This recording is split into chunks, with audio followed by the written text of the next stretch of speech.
অনেকে এখন সন্ত্রাসের পরিবেশ সৃষ্টি করছেন মানুষের মধ্যে ভয়ভীতি সৃষ্টি করার জন্য। আমি শুধু একটা কথা বলবো, আপনারা এটা ছেড়ে দেন। আপনারা ছেড়ে যদি না দেন, মনে রাখবেন আমরা আমাদের জীবনের চাইতে মায়েদের ইজ্জতের মর্যাদা অনেক বেশি বুঝি। আর যদি মায়ের গায়ে কেউ হাত দেয়, আর যদি হুঙ্কার দেয় আমাদের মায়েদের কাপড় খুলে নেবে, আমরা তাদেরকে ছেড়ে কথা বলবো না ইনশাআল্লাহ।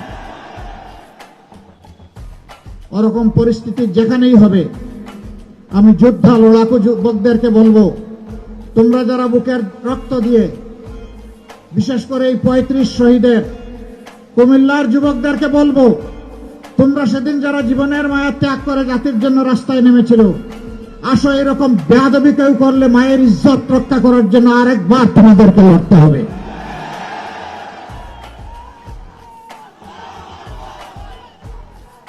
বহু জায়গায় ভয়ভীতি দেখানো হচ্ছে, বলা হচ্ছে অমুক মার্কায় ভোট না দিলে ভোট সেন্টারে যাবেন না, গেলে খবর আছে।